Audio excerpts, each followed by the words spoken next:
पाकिस्तान तहरीक इंसाफ की तरफ से एक बार फिर ये डिबेट शुरू कर दी गई है कि उनकी हुकूमत तहरीक अदम एतमाद के बाद जो गई थी वो असल में एक बैरूनी साजिश का नतीजा थी। DGISPR ने कल एक निजी टेलीविज़न को इंटरव्यू दिया, आज भी दिया।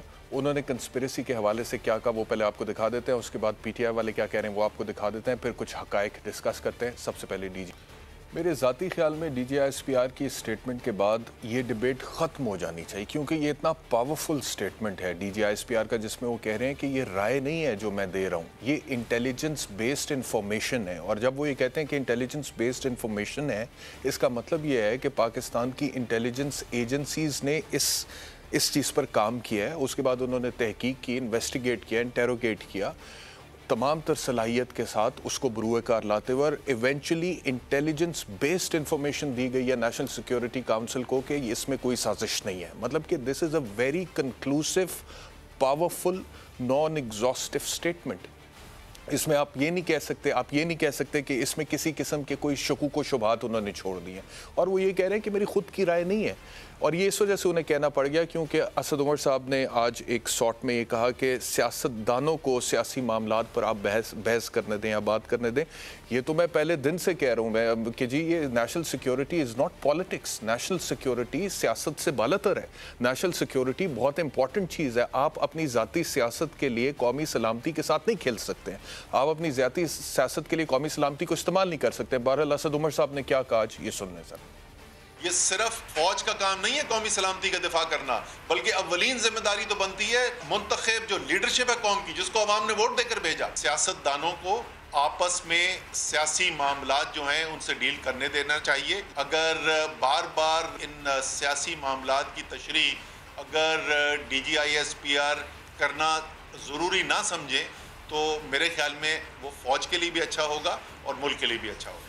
देखिए बड़ा इंपॉर्टेंट इशू है और बड़ा सीरियस किस्म का मामला है। नेशनल सिक्योरिटी की बात हो रही है, कौमी सलामती की बात हो रही है। ये कोई पॉलिटिक्स की बात नहीं हो रही है। ये कोई नवाज, शहबाज, जरदारी, मौलाना फजल रहमान की सियासी बयानिए पर आप कोई नैरेटिव बिल्ड नहीं कर रहे हैं। ये चोर डाकू जो आप कहते रहे उन लोगों को, और उसके बाद फिर आपने कहा था एहतसाब करेंगे और फिर वो एहतसाब आप कर नहीं सके हैं, ये उस हवाले से बात नहीं हो रही है। This relates to the national security of Islamic republic of Pakistan, which is a sovereign state, which has one of the best in the world, which has one of the best intelligence agencies in the world। और जो फौज के representative है DGISPR, वो उसके ऊपर एक इतना पावरफुल स्टेटमेंट दे रहे हैं और वो कह रहे हैं कि इंटेलिजेंस बेस्ड इंफॉर्मेशन की बुनियाद पर मैं आपको बता रहा हूँ कि कोई साजिश के सबूत नहीं मिले, कोई साजिश नहीं थी। और उसके बावजूद आप ये कहते हैं कि ये सियासी मामलात पर DGISPR सियासी बयानात ना दें, तो मेरे ख्याल से बहुत ज़्यादा ज़्यादती है।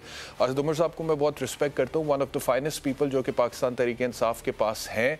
वैसे तो जो पाकिस्तान तहरीक इंसाफ का हाल है और जिन लोगों को आगे किया जाता है, जिन लोगों को फेस बनाया गया आजकल पाकिस्तान तहरीक इंसाफ का, उनके हवाले से 2 दिन पहले हामिद खान साहब जो कि फाउंडिंग मेंबर थे पाकिस्तान तहरीक इंसाफ के, वो क्या कह चुके हैं मेरे शो में आप लोगों ने सुना होगा। लेकिन असद उमर साहब पाकिस्तान तहरीक इंसाफ में एक सेन वॉइस हैं, पढ़े लिखे आदमी हैं, मामलात को समझते हैं। उनकी तरफ से भी इस तरह का स्टेटमेंट आना मैं समझता हूं कि काफ़ी नामुनासिब है। बाकी शीरी मज़ारी फिर जो कहेंगी वो तो कह ही देंगी। अगर असद उमर ये कह रहे हैं तो फिर शीरी मज़ारी तो ये कहेंगी। शीरी मज़ारी ने क्या कहा वो भी सुन लें। सीट के जो फौजी क़यादत थी तकरीबन सब ने कहा कि मुदाखलत है, लेकिन जो सिविलियन इलेक्टेड मेंबर्स थे उसी NSA के उन्होंने क्लियरली समझा कि साजिश है। तो फैसला अब किसी ने तो करना है, इन्वेस्टिगेशन होनी है। अब देखें मुदाखलत, साजिश, इससे आप लोगों ने बहुत खेल लिया, बड़ी देर खेल लिया, जलसों में खेल लिया आप लोगों को फेस सेविंग देने के लिए। और मैं समझता हूँ कि इमरान खान साहब बड़ा स्मार्टली प्ले कर गए, बहुत स्मार्टली प्ले कर गए नेशनल सिक्योरिटी काउंसिल में, कि उन्होंने वहाँ पे किसी तरीके से मुदाखलत का लफ्ज़ लिखवा लिया, जिसमें से बाद में साजिश निकाल ली और मुदाखलत और साजिश में पूरी 22 करोड़ अवाम को उलझा दिया। अगर ये पता होता हमारी कौमी सलामती के इदारों को और हमारी पाक फ़ौज को और नेशनल सिक्योरिटी काउंसिल में जितने लोग बैठे हुए थे कि ये लफ्ज़ मुदाखलत जो कि वर्बल इंटरफेरेंस के हवाले से वो अग्री कर रहे हैं कि जी ये जो इन्होंने भेजा है, ये जो मरासला है, इसमें ये जो बातें लिखी हुई हैं ये वर्बली मुदाखलत के मुतरादिफ है, उसको इमरान खान इवेंचुअली इस तरह से इंटरप्रेट करेंगे तो मेरे ख्याल में वो मुदाखलत पर भी इत्तफाक ना करते। लेकिन उन्होंने किया और उसके बाद पाकिस्तान तहरीक इंसाफ ने उस लफ्ज़ मुदाखलत को मिसयूज़ किया। ये मेरी राय है और मैं आपके सामने हक़ाइक़ खोल के कई दफ़ा इसका इजहार कर चुका हूँ। अब आप मुदाखलत, साजिश और कहते हैं कि जी जो इस साइड पे लोग थे जिनका ताल्लुक सिक्योरिटी फोर्सेस के साथ था वो कहते थे कि जी साजिश नहीं है, लेकिन जो सिविल साइड पे बैठे हुए थे वो कहते थे साजिश है। भाई जिनका काम है उनको करने दें, आपके इतने सारे और काम है, आपके क्या काम है? आप हमें पाकिस्तान के 22 करोड़ अवाम को रोटी, कपड़ा, मकान, तालीम, सेहत, इंसाफ आपने देना था, आप दे सकें। आपने 50 लाख घर देने थे, आप दे सकें। आपने 1 करोड़ नौकरियां देनी थी, आप दे सकें। आपने रियासत मदीना की डायरेक्शन की तरफ जाना था। हम मलिक रियाज साहब के 190 मिलियन पाउंड के हवाले से प्रोग्राम कर रहे हैं कि आप खुद तो 1 रुपया नहीं बाहर से वापस ला सके, लेकिन नेशनल क्राइम एजेंसी ने जो मलिक रियाज हुसैन का 190 मिलियन पाउंड तकरीबन 50 अरब रुपए पकड़ा और आपको वापस किया और आपने कहा यह पाकिस्तान की अमानत है और गरीब लोगों पर लगेगी। आपने वो मलिक रियाज हुसैन को वापस कर दिया। आपने ठीक काम किया, आपने एहतसाब किया। आपने किया क्या? जो आपके करने वाले काम थे वो तो आप जनाबे आला 3.5 साल में किस तरह से करते रहे पूरी कौम को पता है, और जो आपके करने वाला काम नहीं है उसमें आप कहते हैं ये हमारी राय है और इस राय का एहतराम किया जाए क्योंकि बड़ी आला राय है।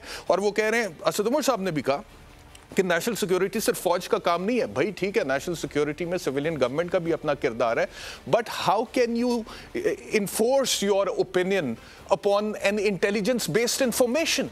या तो आप बता देना पाकिस्तान तहरीक इंसाफ वाले हमें कि आपके पास ISI से ज़्यादा जदीद कोई टेक्नोलॉजी है, उनसे ज़्यादा आप इन्वेस्टिगेशन के पॉइंट ऑफ व्यू से या सिक्योरिटी के पॉइंट ऑफ व्यू से या मुल्की मामलात नेशनल सिक्योरिटी के पॉइंट ऑफ व्यू से आप ज़्यादा इक्विप्ड हैं। आप हैं? आप किस तरह से हैं? आप तो सोशल मीडिया पर बैठ के जो शुरू करते हैं, आपने सोशल मीडिया पे साजिश भी बनाई है, आपने सोशल मीडिया पे बैरूनी साजिश के जरिए रजीम चेंज ऑपरेशन बना दिया है। बाहर अमेरिका नहीं कह रहा रजीम चेंज, आप खुद ही अपने आप को जुतियां मारी जा रहे हैं। पाकिस्तान तहरीक इंसाफ वाले खुद ही, और बीच में हम सबको शामिल करी जा रहे हैं, 22 करोड़ अवाम को। वो लोग जो मैं पहले दिन से कह रहा हूं that we live in a sovereign country जिसका नाम पाकिस्तान है। 1947 में आजाद हुए थे। अमेरिका करता है, मुदाखलत करने की कोशिश करता है, माजी में तारीख भी मौजूद है, लेकिन इस बार ये मुदाखलत के नतीजे में रजीम चेंज ऑपरेशन नहीं हुआ है। हम 2022 में बैठे हुए हैं, हम न्यूक्लियर स्टेट हैं। आप खुद को जुतियां मारते हैं ये कह के कि जी बैरूनी साजिश के नतीजे में अमेरिका बहादुर ने यहां पे रजीम चेंज ऑपरेशन कर दिया है, और उसके बाद आप कहते हैं कि आपकी इस राय का एहतराम नहीं बल्कि इसको थोपना चाहते हैं आप इंटेलिजेंस एजेंसीज पर, नेशनल सिक्योरिटी काउंसिल पर, पाक फौज पर, सिक्योरिटी फोर्सेस पर।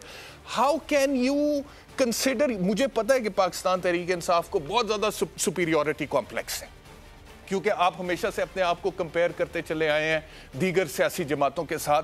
आपके पास एक बंदा है जो आपका ब्रांड है, जिसका नाम इमरान खान है, जिसने पाकिस्तान के लिए कुछ बहुत अच्छे काम किए हैं, जिसका मैं भी फैन हूं किसी हद तक। जब वो क्रिकेटर था, जब उसने शौकत खानम बनाया, जब वो स्ट्रगल कर रहा था एज अ पॉलिटिशियन, जब वो प्राइम मिनिस्टर बना, I was one of the people जो खुश हुआ और जिसने इमरान खान को सपोर्ट किया। मैंने सपोर्ट किया इमरान खान साहब को। लेकिन अब अगर आप ये कहें कि आप लोग हर मामले पे आप लोग अरस्तू हैं, आपके पास ये शहबाज गिल और फवाद चौधरी जैसे सुकरात और बुकरात हैं, और उन लोगों को, और ये शीरी मजारी साहिबा को, असद उमर साहब का मैं बहुत एहतराम करता हूँ इसलिए उनका नाम नहीं लूंगा, इन लोगों को नेशनल सिक्योरिटी का फौज से ज़्यादा पता है, ISI से ज़्यादा पता है, इंटेलिजेंस ब्यूरो से ज़्यादा पता है, या IB से ज़्यादा पता है, तो भाई नहीं समझ में आती है ना बात। अब मैं ये कह दूंगा, आप सोशल मीडिया पे गालियां निकालना शुरू हो जाएंगे, आप कह देंगे प्रोपेगेंडा कर, लेकिन इसका प्रोपेगेंडा से कोई ताल्लुक नहीं। खुदा के लिए अकल को हाथ मारें, किधर तक ले गए आप इस बात को? इस मुल्क के मसाइल हल करें। ये मैं आज देख रहा था कि जो कम से कम उजरत इस हुकूमत ने भी की है 25,000 रुपए। आपके जमाने में कितनी थी प्रोफेसर साहब? इनके 21,000 थी, 22,000 थी, मुझे जरा कंफर्म कीजिएगा। 20,000 थी। इस हुकूमत ने 25,000 कर दिया। एक गरीब आदमी का तो गुजारा इसमें भी नहीं हो रहा है। और जब आपकी दौरे हुकूमत था उसमें 20,000 21,000 जो भी थी कम से कम उजरत, उसमें तो बिल्कुल ही पॉसिबल नहीं था।